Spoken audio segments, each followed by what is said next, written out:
Hi, this is Roger, thanks for dropping by.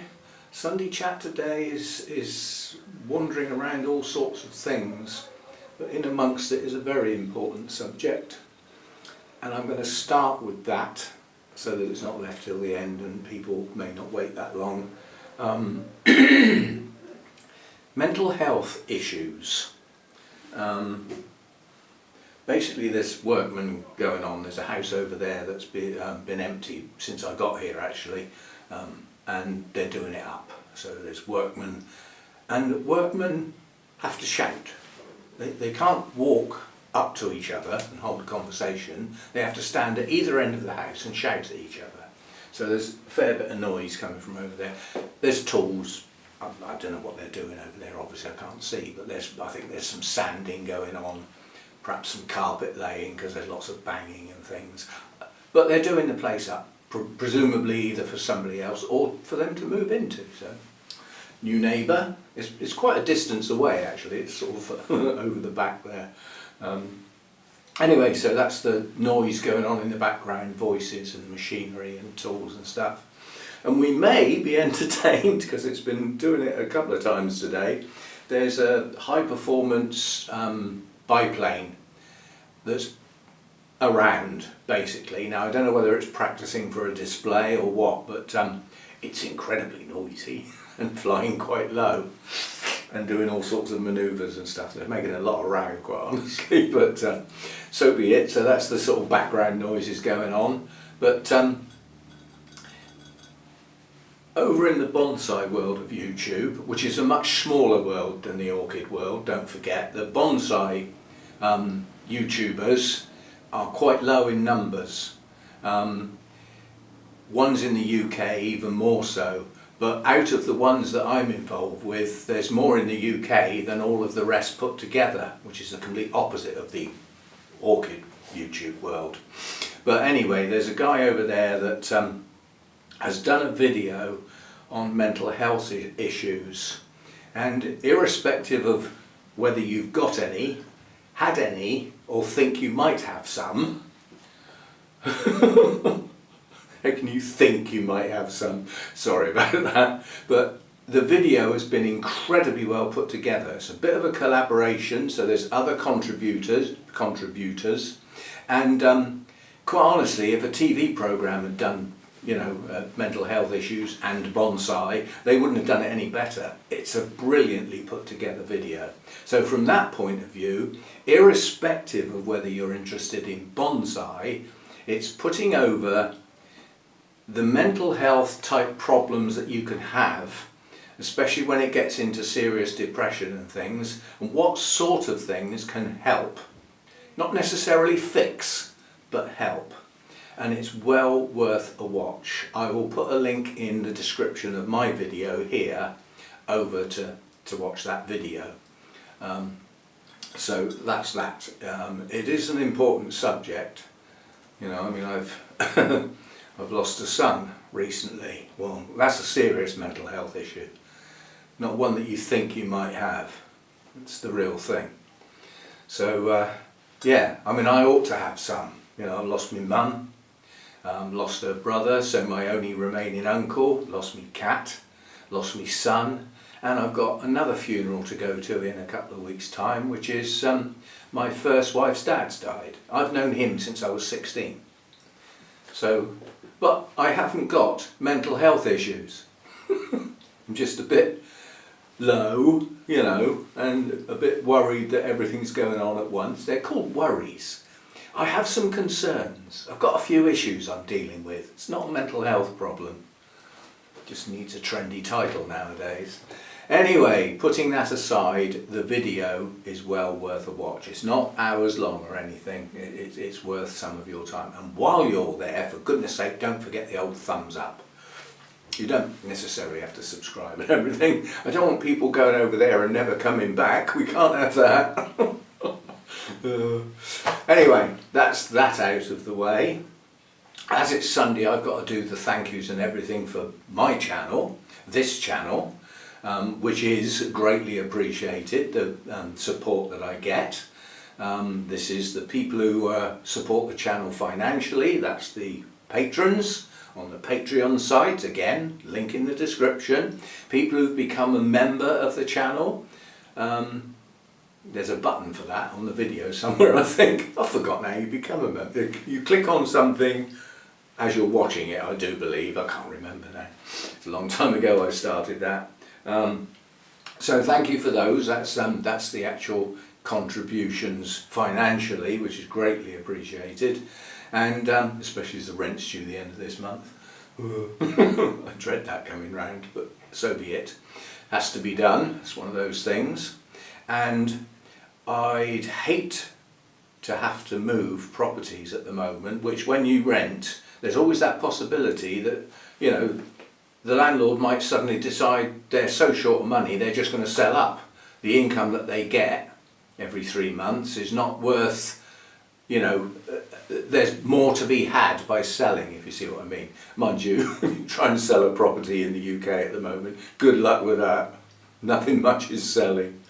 Well, they say if you put a property on the market and you don't get a lot of luck with people coming round, it's because you put it on at too high a price. If it's on at the right price, people will come. But at the moment, the problem, I believe, in the UK is firstly, nowhere near enough houses have been built over a long period of time, and our population has grown and grown through our own endeavours and massive influxes from elsewhere that all need accommodation, and we're just overflowing and we haven't got the properties anymore. They're not there. So everybody's fighting for everything, and because the mortgage rates are rocketing with the bank rate going up all the time, people can't afford the mortgage they've got. There's a lot of people who potentially are heading towards owning their own home that now can't afford their mortgages. They're getting into debt, so they're looking at renting. And as soon as you look at renting, which is getting back to me, you try finding somewhere.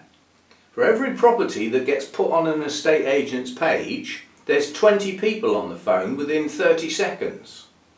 All of them looking for somewhere to live. So there's just not enough properties.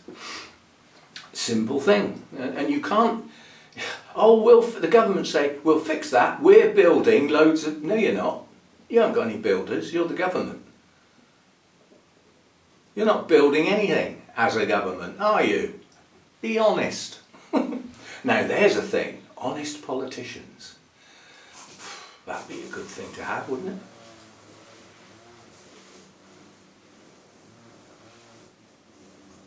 Sounds like a different type of machinery now, goodness knows what that is. It's all good fun, isn't it? Anyway, thanks for all my supporters, thanks for the people who continue to watch the videos and do the thumbs up. If you're not subscribed, it'd be nice if you did so. And don't forget the odd buy me a coffee when a particular video is helpful to you or something like that. It's like leaving a tip, something that was a bit especially useful to yourself. Just a minute. Too late, I've missed it. I bought a juniper in earlier today to do a bonsai video, and it was full of mosquitoes, and they're in here. Now I don't mind them being in here, but if they get in the house, when I'm in my dressing gown in the morning, I'm going to get bitten, aren't I? And then when we start raking all our skin off with the edges. And I saw that one go across the screen, and well, I didn't see where it went. Probably in amongst the plants somewhere. I'll get it eventually. Will make the mistake of coming in front of me when I haven't got a coffee in my hands. Anyway, so don't forget the old buy me a coffee thing. And the other thing that I never promote, because I didn't realise it was there until somebody uses it. It's called Super Chat, and it means that when you pay to leave a comment, and the money you pay to leave that comment is a donation to the channel, and it lights your comment up with a big colourful banner. It sticks out like a sore thumb. First time I saw one, I went, what's that? I didn't realise what it was.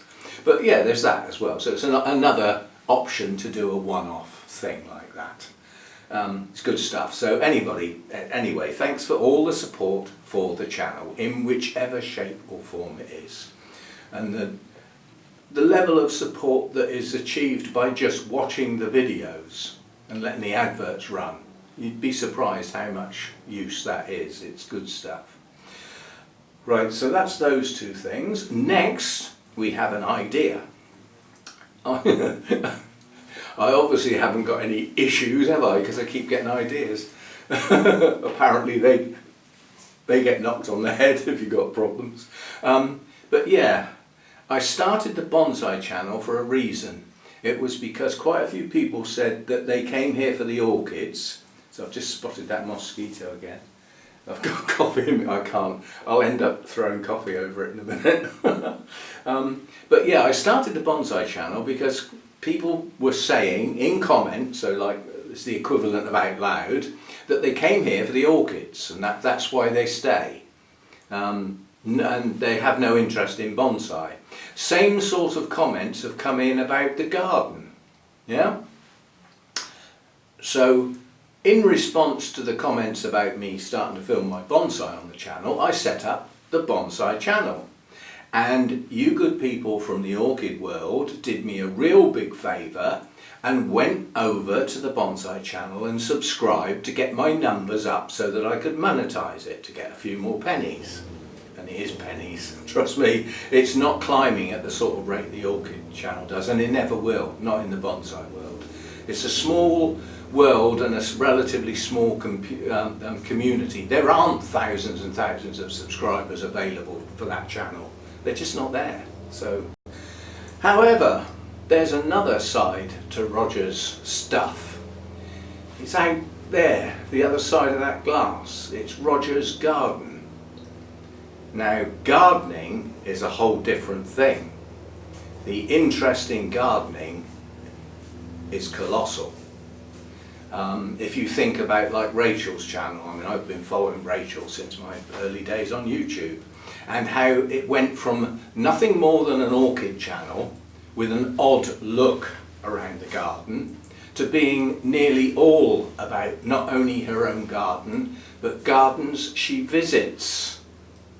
And a lot of those are in tropical climes. She's off, you know, gadding about all over the flipping place, filming exotic gardens and, you know, all that sort of stuff. And it's grown her channel at quite a rate, even though she's kept it, you know, it's now, I think it's gardening at Duensa, or Duensa Garden, something like that. But she's changed from nearly all orchids to nearly all garden stuff. And it's an awful lot of how-to, like how to split up irises, how to plant this in the spring. It's a lot of how-to there, how to pot up stuff in the greenhouse ready to plant out, how to plant out stuff. It's all about that sort of thing. And I thought, as I've had a few, I come here for the orchids, not the flipping garden stuff, perhaps I could start a third channel, Roger's Garden. Other people have actually suggested this. Why don't you do a separate channel?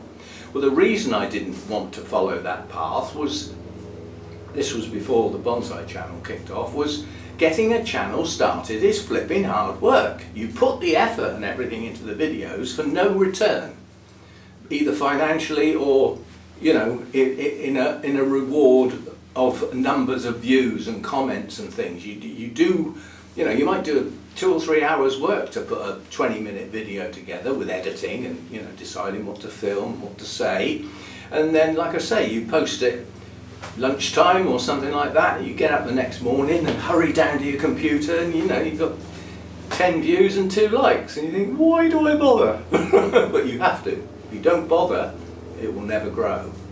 But I could start a gardening channel and hopefully, please, please, please, get a running start again by asking you good people from the orchid YouTube world to go across to the gardening channel and watch a video, because obviously there's not a lot of point in having a channel with no videos on if you want to go and watch, and subscribe and do a like on that video. Get the channel up and running to get it to the point where it can be monetized and possibly grow, because the subject has a much, much bigger audience.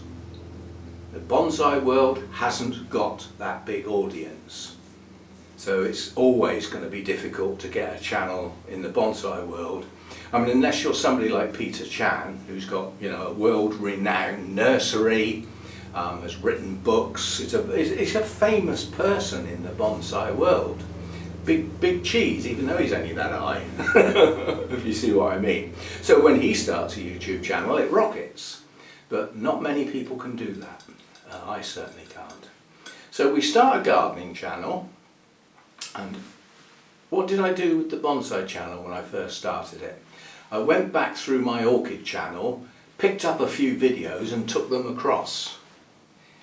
Well, we've got all the gardening videos from when I moved in are on my orchid channel. So I could actually, every couple of days, pick up one of those, put it on the new gardening channel as a prequel to getting up to date. So the channel would grow in the number of videos on a very regular basis. It would almost be predictable, like every 2 days or something you get a new video. Every day might be pushing it a bit, but I could do it if I tried. So, thoughts on that? You know, people have only got so much time, and again, what I don't want is people leaving this channel to go to that one, watching a video and thinking, oh, I haven't got time to do any orchid stuff now. We don't want that. Oh, no, no, no, no. Doing it as well would be good. So what do you think? And then gradually we'd get all the videos out of my orchid channel. They'll still be on the orchid channel, but they will move across to the brand new Roger's Garden channel and be regularly updated as though I were filming them. So it's basically like compressing however long it is, 1.5 years plus, into what would end up being like a month or two by loading the videos successively like that. Now it's a bit fiddly, because obviously if I film anything new in the garden, I can't post it. I've got to hold it until that catch-up process has taken place, at which point they become a now thing, you know. But yeah, that would be the idea. It is a bit fiddly because you can't just take a video from a channel. Well, basically it's on YouTube. You download it. If you upload that to YouTube on any other channel, YouTube will clobber it, because it's copied. They know it's a copy.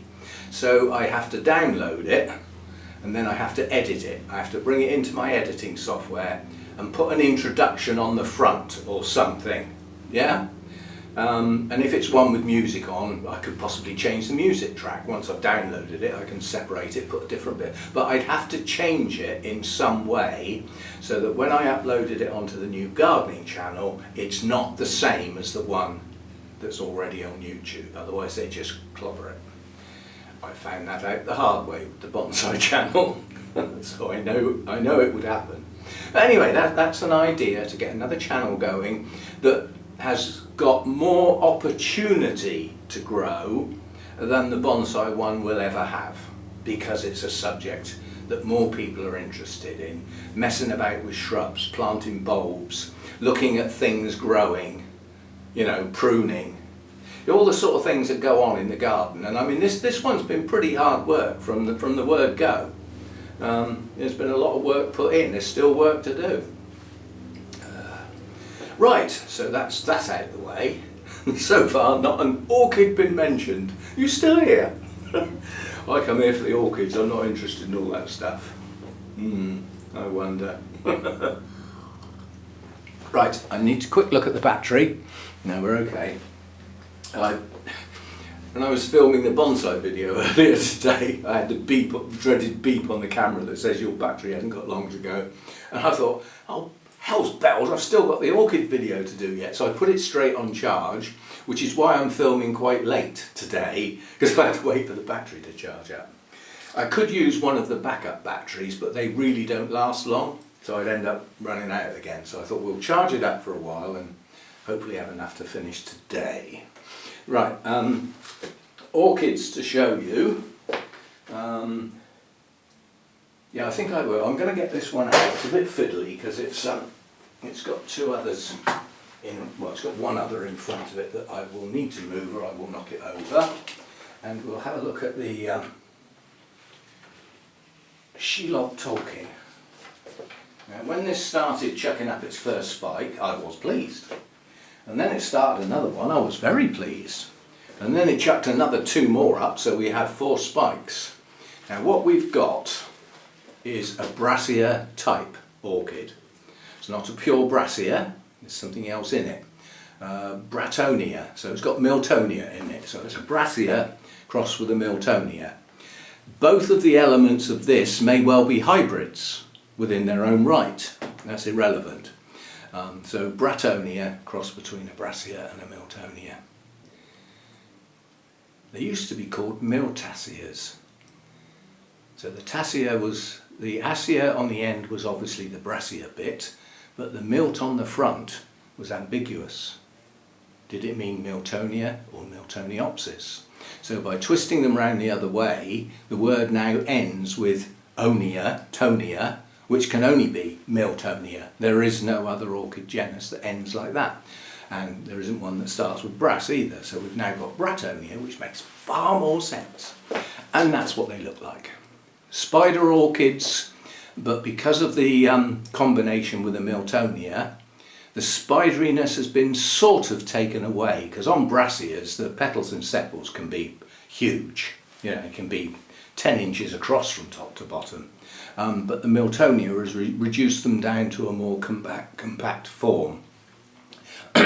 However, the patterning on there is a combination of both, so are the colours. I suspect that purple lip has come from Miltonia morelliana or something like that. Yeah, but whatever, that's what they look like. Now this spike has got one more bud to come, this is why I picked it up. And when I said last time we showed this, and I said there's 4 spikes, but I suspect this one will be finished before the others open. Well, the second one has now got an open bloom and 3 more buds to come. And over here at the back, these buds are showing the pattern and the colour. So they're not far off opening. So I think we're going to have 3 spikes open at once, definitely, and we might even get the 4th. And to have all 4 with all of their buds open at the same time, that would be quite a showy orchid. There's no shows to show it in. There's a lot of shushes in there.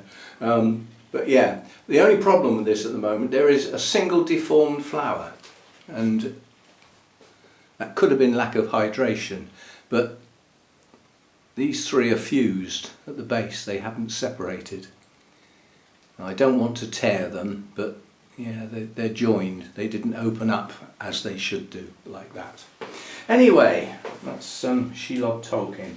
Now that is, for those of you worried about names and would like to get everything right, I don't bother quite so much nowadays. As fast as you get it right, somebody will change it.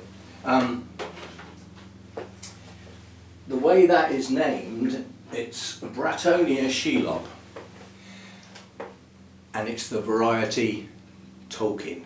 That's the bit in quotes, which implies there could be others, and there are. I don't know what they are, but there are other Bratonia Shelob somethings that's not Tolkien. So there are other versions out there, just so as you know. So if you came across one that was called Shelob something other than Tolkien, don't think that it's been named wrong, because there are others. Now obviously Shelob is the big spider out of Lord of the Rings stuff, yeah? So that's where it comes from. So having Tolkien, you know, is an obvious choice. And I don't know what the others are called. They may well be words from the Lord of the Rings arena. I don't know. Another one I want to show you. This is out of the kitchen. And it's what we call a little cutie. It's a little Phalaenopsis. It's one of Hannah's. It's got a real wonky leaf that Dad did. Dad did that. How did Dad do that? When that was a tiny little leaf in there, there were a few mealybugs, and I got the scissors and hooked them out, the point on the scissors to hook them out so that I could kill them and damage the leaf. So it's grown damaged. So that was me. Actually, physical damage, that is, nothing wrong with the plant. And it is a little cutie. It's not pure white, more obvious around the back. You see those little pink veins on the back of the petals and sepals? Now when you look at it from the front, they show through. very faint, but they're there. And quite honestly for me, the only colour that's needed in the lip on a white Phalaenopsis is yellow. Other colours to me don't work. Don't like bright red. You know, it's a pale pink possibly, but I like the yellow with the white, which is what that is. Nicely formed blooms in the traditional hybridized Phalaenopsis shape. As I said, once you get into the species Phalaenopsis, the shape of the blooms can change quite dramatically. They don't all look like that. There are some quite different shapes. Anyway, along with the big blousy one that I got off my son when he moved out of his property, now lives in a van. I must stop calling it a van. It's quite a luxury motorhome, all built himself. Yeah, so there's that one that's in bloom out there, and there are 3 others with spikes. One will be open in the very near future. That's another one of Hannah's, and it is a species. It's Equestris, and it's the pyloric form. And hopefully that's been maintained, because this is the first time it's bloomed since it was bought in flower. And it has 2 spikes, one coming out each side of the plant, which is a nuisance because it takes up twice the amount of space it would do otherwise. But yeah, so we'll have a look at that when it opens, even though it's not out here. And if it's open in time, it's the 6th today, I believe. We will not forget everything in bloom on the 8th this month, because it got forgot last time. But then there isn't a lot to see, but it's a traditional, regular, monthly thing that I film. So these type of regular things like that, I'd like to keep going, you know. Unless the viewing numbers on the particular type of regular video drop right off, in which case I might stop it. You know, there's only so much time. I don't see the point in wasting time doing videos that people aren't so interested in. Anyway, so that's that lot. What else orchid-wise? Not much really. This coming Saturday is the Wessex Orchid Society's garden party, and I will take my camera and film Alan's glasshouses. Possibly it'd be difficult to film any parts of the garden because there'd be people stood all over it. And hopefully it isn't raining. He's got loads of awnings and whatever you call them, so that we can get out of the rain and still have a chat and everything. And it said, although it's a garden party, because of what happened in the pandemic and all that sort of stuff, the first time we could have a gathering outside, we decided that it was too risky to share food. So everybody brought their own food and drinks, so that you didn't get touching anything, you know, to do with other people. You kept yourself to yourself, which was a good idea. But we've kept it going, and we're doing the same this time. So you take what you want to eat. There will be soft drinks, tea and coffee, and some homemade cakes already there. But your main sort of, you know, whether you want like a salad lunch or whatever you want, I don't know what I want yet. I haven't decided. But food, we definitely will have food. And yeah, it's a gathering, and hopefully on a nice day it'll be very enjoyable. And I should get a video out of it round Alan's greenhouses. Not necessarily going to be much in bloom. It's just the sheer number of plants. I think he's got 900 to 1,000 odd plants in those glass houses. You know, there might only be 10 in bloom, you never know. But we'll have a look round anyway, see what we can find. So that's on Saturday. The following week I've got a funeral, which is my first wife's dad has died. So Hannah's coming down for that. I think that's on the Thursday. She's coming down the night before to make life easier for me, so that I don't have to do the drive there and back again in the same day. That clogs up a lot of miles, so she's coming down the night before. So there's that, and then there's no orchid stuff coming up until Bournemouth Orchid Society's show, which is end of September. And then the Wessex show follows not long after that, so we've got to wait a bit for any orchid related stuff. But I am relatively confident that somewhere in between I'll take a trip to Burnham's because I'll need an orchid fix. Otherwise I'll got to have an orchid fix every now and again, and obviously if I go there I'll come back with some plants. Those of you that go on my Facebook group, the link to that's in the description as well if you haven't gone over there as well. It's just a place, a Facebook group that you have to be a member. There's a question that you have to answer, like where did you hear about my Facebook group? And the answer that gets you in without any consideration whatsoever is from your YouTube channel, you're in. Other answers, not answering it, you don't get in, that's a definite.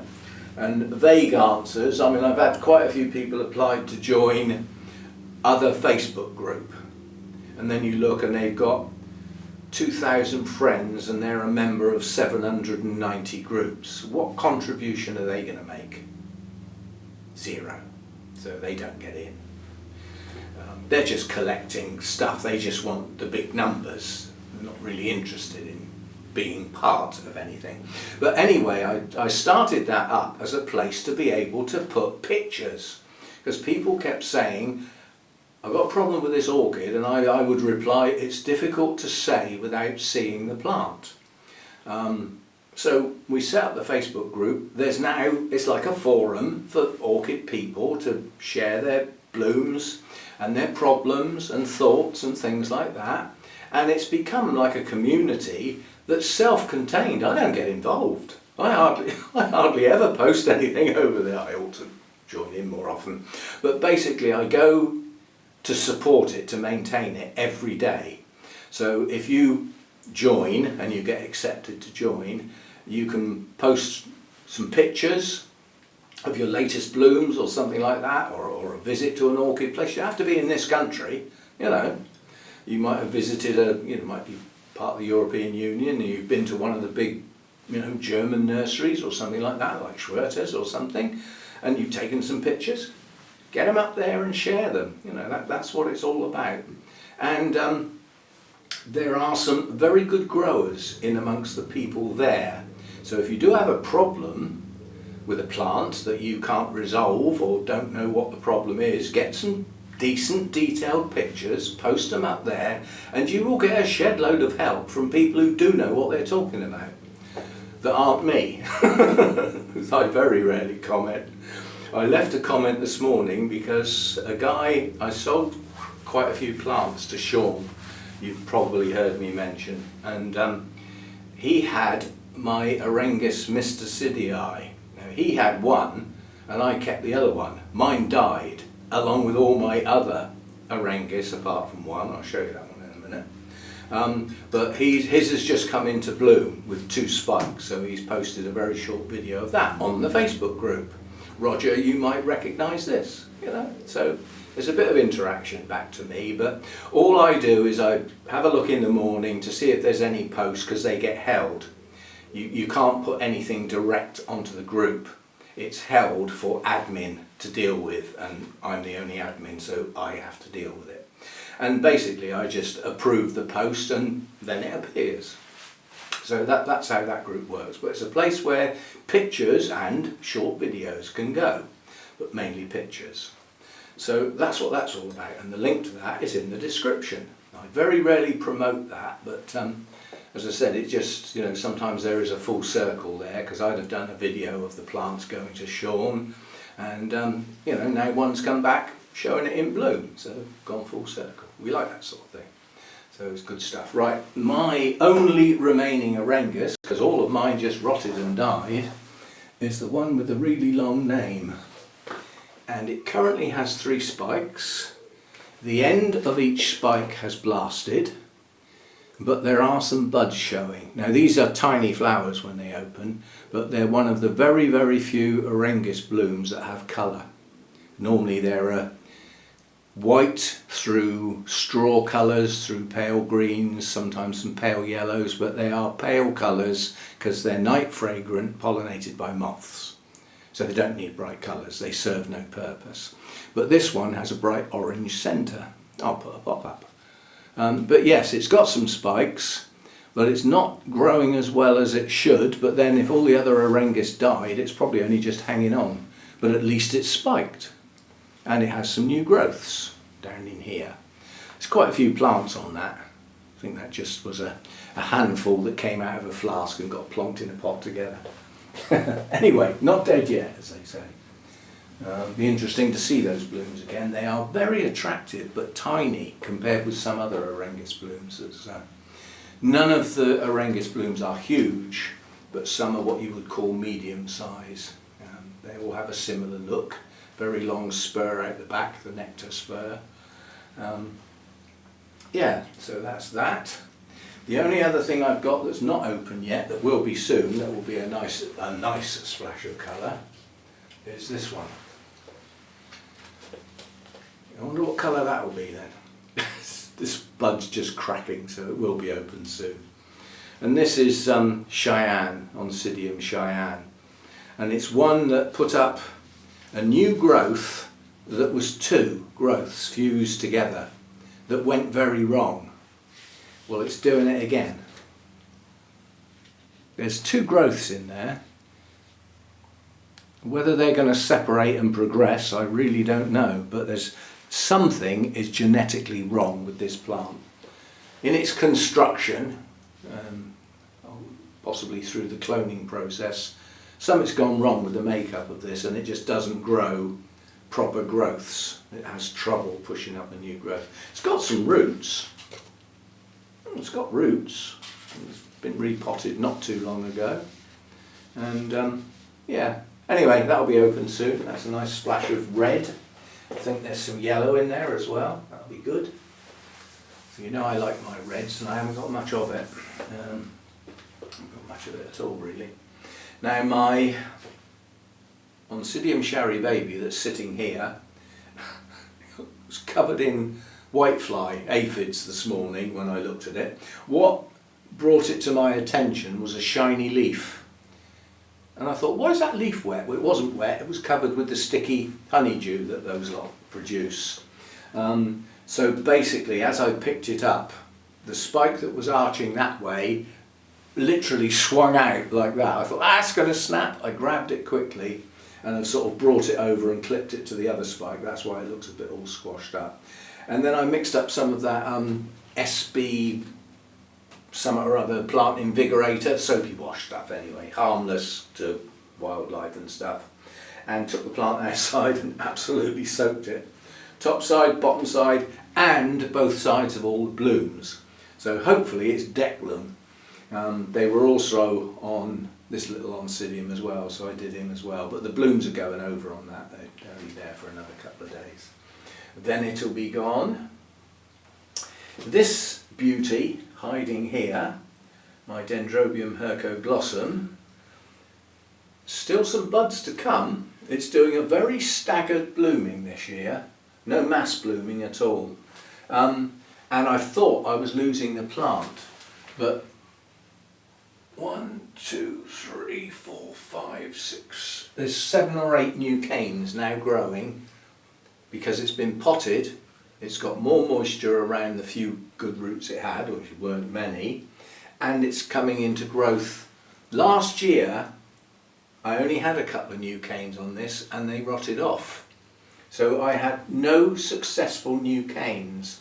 So I'm going to have a gap, a period where there's a gap, because this is about a 2-year cycle to get canes to bloom. It blooms on canes that have still got leaves, like this one. It's still got leaves, but it also blooms on leafless canes the following year. So each cane can bloom over several years, but it needs to be a couple of years old before it starts, and a good size. So, you know, there will be 1 year where there'll be hardly any blooms, I suspect, because I didn't get the new canes. Bad year last year, it really was. And the dendrobiums were the worst.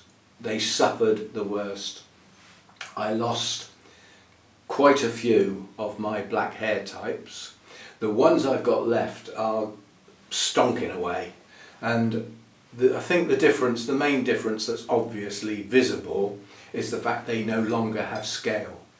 Now I'm wondering, because of the type of scale I had, the Bois Duval scale, when they bite into a plant they leave a toxin, and some plants react really badly to that and it can take the plant down. And I'm wondering whether the black hair types are particularly susceptible. But yeah, some good plants got lost as a consequence. But the old hot box has done the job. The few black hair types I've got left now haven't got scale. And it's not that there's, you know, it's dealt with them and they're growing strong as a consequence. I can't really get at them. I can get at one. But the Infundibulum is so tall it's being silly, but it is actually in bloom, so you'll see that in 2 days' time. If I can be bothered to get it down, or I might just film it where it is and zoom in. But let me just get one black hair type that I can get to. Now this hasn't got an ID, it's a hybrid. Oh. So I can try and move stuff out of the way so that I don't knock anything over. It's quite a big plant. Ooh. Well, it's bulky. It's tall. It's not tall, it's bulky. And it's grown well. Now, the previous two canes, last year's canes, were this one, and they've just finished blooming relatively recently. And then following on, we've got that pushing away, and another one over this side. So it's heading off in two directions. It's got new roots growing, and it's growing healthy canes. Yeah? Takes 2 to 3 years before these type drop their leaves, but you do get leafless canes. Now this plant, once these two canes have matured, and they will bloom, and we may get some blooms on the old canes, these two that have already bloomed, and might bloom again. They do that sometimes. But when these two canes have matured with the associated root systems and bloomed, 2 more new canes will start. At that point this plant will split in two naturally and leave 2 good healthy plants behind, at which point the leafless canes can probably be trimmed off the back end. But yeah, growing well. And the Infundibulum also, the canes on that are just over 1 metre long, so it's a tall one. Good job to keep that upright. But it does naturally grow upright. It's just that when the blooms come out, they're big, so it, you know, it can tip very easily. That's got a new cane that's now halfway up, so that's got a lovely strong new cane coming. So some dendrobiums have stayed, they're still with us, and they're doing well. So, you know, but unfortunately it doesn't cater for those that were lost. And some of those that were lost will probably never be seen again. Some of those, I got the plant, this was before Brexit, you know, when you could deal with private sellers in the EU, which you can't do now. And that was like the only one I'd ever seen, and that still remains. So some of the plants that I've lost were the only ones I've ever seen. So our chances of getting them again now are 0, and they're not going to occur. So, yeah. So be it. But changing houses and changing environments dramatically did have quite a dramatic effect on some of my plants. So we have to deal with these issues, concerns, worries. But we're not going to get any serious health issues as a consequence, are we? Of course we're not. We do what we can and persevere and all that stuff.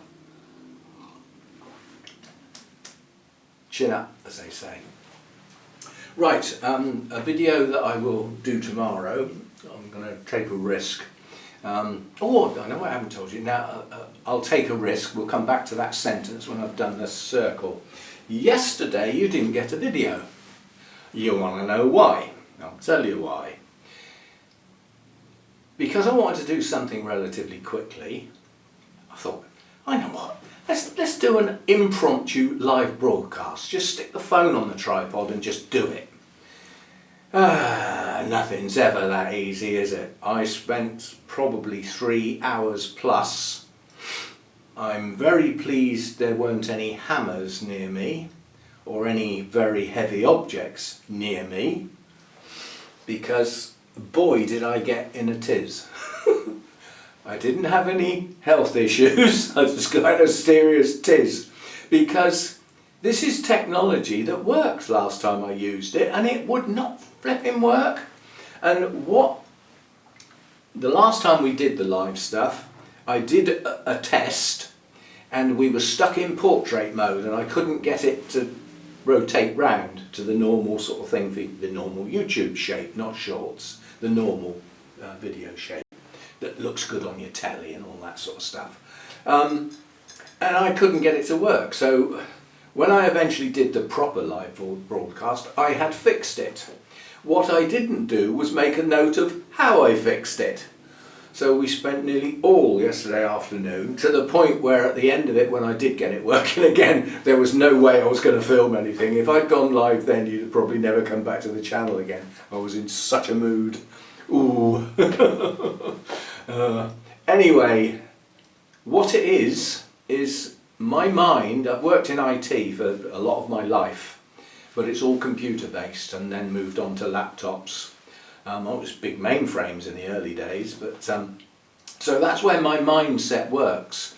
And having programmed a lot in that environment, I understand how code works. But that was that type of code. That's nothing remotely like the sort of code that's used on phones. And when you get like the YouTube app on a phone, it is a horrendously cut down version of YouTube on a laptop. And it's had to have been manipulated to get it to work on a phone, so that you can swipe here and all that sort of technology on a phone has to be coded in to get it to work. And it's an integration, because the swipe up, close down the app, all that sort of stuff is inherent to the phone. Well, the app's got to be programmed in such a way that it can interact with that type of software to get it to work, basically. And my only explanation as to why, because I was stuck in portrait mode again and it would not turn round, I watched probably every video on YouTube on how to fix that. None of them had the right answer. Quick, this is the fix, this is it, this is the one, do this now and you'll fix the problem. No, you won't, because all you're doing is stating the bleeding obvious, the same as everybody else is. Don't you think I'd already tried that? Duh! Basically, there is a setting on iPhones. Those of you who've got iPhones, you know what I mean. You swipe down from the top right hand corner and you get some little settings. One of those is a picture of a padlock, which is your orientation lock, and it's a toggle, so you can toggle it on or off. Yeah? Well, that was the first place I looked. Stupid. Well, not that stupid. And it was off. So I thought, well, it's not that. So all these videos that say that's what the problem is, you're wrong, go away, it's not that. And then there were lots of in-depth, there's a couple of videos had like 8 ways, 8 potential things that it could be. Have you tried rebooting the phone? Restart the whole phone. That often fixes it. And do you know what it was in the end? I don't know what it was in the end, but I fixed it. And do you know how I fixed it? I deleted the app off my phone and reinstalled it. So somewhere along the line, the app that I had lost touch with some of the functionality of the phone and stopped them being linked. So by deleting the app and reloading it, it made all those connections again, and it worked straight away. And by then it was nearly tea time, and boy had I had enough. So at least, do you know what, I should do a video, shouldn't I? This is how you fix it. Forget all these other videos, they're all cobblers. Do it my way, this is how you fix it. But it could have been the simple lock on the front of the phone, who knows? But it weren't, and I'd already checked that. So that's what Saturday afternoon was spent doing, getting ratty and rattier and very ratty and horrendously ratty, to the point, well, The laptop stayed put. That's too expensive to throw out a window, but Mojo was asleep, so I couldn't kick a cat like some people do. I'm only joking. Anyway, so that's why I didn't do a video yesterday. Now the sun's coming out, so I need to get out of here because it's going to warm up. Now, just, I don't know, you won't be able to see it, but the sun is now halfway down this roof. Its maximum height over the building is half of the roof. So it's now down to about 1/3 of the roof. And we've only just got into August. So by the end of this month, early September possibly, we won't get any more sun on the roof. I'll have lost my heat. My little bonus, my little boost of heat. Then what do? Well, we might have some issues, we might have some worries, we'll probably have some concerns as well. And I'll have to deal with it, won't I? So be it. Right, I'm going to leave it at that for today. I didn't do a genus today. Other stuff, basically. I can do that another time. I'm running out anyway, there aren't many left to do. And some of those would possibly not be of interest to that many people because they're more specialised sort of things. So that's why that didn't get done today. So as I said, stuff coming up. We've got everything in bloom on the 8th. That will be Tuesday, won't it? It's the 6th today. We've hopefully got a look round somebody else's glass houses on Saturday. That video may well not get posted till Monday. Because of the Sunday will be the Sunday chat, and by the time I get back from the garden party, depends what time I get back and how long the video is. It won't need editing, it just needs loading. And that was the other beauty of doing a quick live broadcast. It goes straight onto YouTube. I don't have to do anything. I go on the phone, click on the YouTube app, go live, and it does it. And then when I've finished, I click on the X. Do you really want to end? Yes. That's it. There's no editing, no downloading off the camera, absolutely nothing to do. YouTube just does it all for you.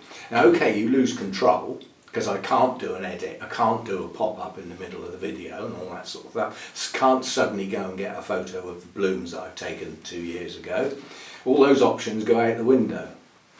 But you can go into the YouTube studio once it's loaded properly onto YouTube. It's then like a normal video, so you can go in and change the title, you can change the thumbnail. You can't physically edit the video itself though, that has to be done off of YouTube. Anyway, so that was the idea yesterday. Miserable failure, but that was the idea. And sometime this week it'll probably be Wednesday or Thursday, I'm going to go for another questions and answers session. I was thinking of doing it this week, but other things took over. So on probably Thursday, you'll get a little video which is where you leave your questions in the comments. And then, all being well, we may well do the answers on Sunday as a live broadcast. But I will notify people of that live broadcast with the start time, because if I do an impromptu one, a lot of people get a bit miffed because they missed it and they weren't actually doing anything at the time. They could have actually joined in, but they didn't know it was going on, if you see what I mean. Well, you should set notifications then, shouldn't you? Yeah, but I mean, like, you know, you might be on a bus or something, you know, where it's not convenient, or batting along the motorway driving, and we don't play with our phones when we're doing that. So yes, so that's the idea, a questions and answers session with the answers live on Sunday. Now that'll be the Sunday after I've been to the garden party, so I shall be nice and relaxed and in a nice friendly mood. I'll try not to bite anybody's head off. I don't bite, you're a nasty sucker. Yeah, so that's the plan, and I hope we will achieve it now. Again, I shall test that technology before Sunday and make sure it's still working. But, you know, at least I now have what seems to be a sledgehammer to crack a nut, but just take the app out of the phone and put it back in again. You know, there was all things like, you know, have you updated your operating system, you know? Have you tried turning the phone off and turning it on again? Yeah, that's a real techie answer, that is. That means you don't know what the problem is, you're just clutching at straws. But yeah, reinstalling the app did it for me, so sorted itself out. But yeah, all these apps, they've got to interact with functionality within the phone, so they have to be coded in such a way that that is allowed to happen. And that's where things can go wrong. And that's why there's often very limited functionality in an app that's also available on a laptop. Anyway, so that was that. And yeah, the battery's going to go any minute now. Let's get it back on charge again. Anyway, thanks for dropping by and all that. And a waffly one, but then they often are. And some things coming up. So you've got a fair idea of some of the things that will happen during the week. And I often take Monday off and don't do a video. That's a little lazy on my part, but it's often as a response to the number of views on the Sunday chat, which is normally my highest viewed video is on the Sunday. So I sort of think, well, you know, as they're normally quite long, has anybody got any more spare time to watch another one on Monday? And the answer is that that's probably the least popular day to watch, irrespective of what the video is. Because I have noticed if the Sunday chat moves to a Monday, it doesn't get the same number of views. So there is something about it being on the Sunday. Nothing to do with me at all. People just sat around with nothing to do. Anyway, so what do you think, if you're still here, about the idea of the separate Roger's Garden channel, and to get it up and running, just bring videos out of the YouTube, out of the Orchid channel, to give that channel a start, and every couple of days put a new video up, progressing this garden from the point I moved in until we get up to what will be today, in other words up to date, at which point new videos will be filmed obviously. And any that I film in the meantime will be put to one side so that they can go on the end, so that they're in chronological order. Now that's a big word for a morning, except not actually morning anymore, it's afternoon. It's lunchtime, right, that'll do. See you next time, thanks for dropping by.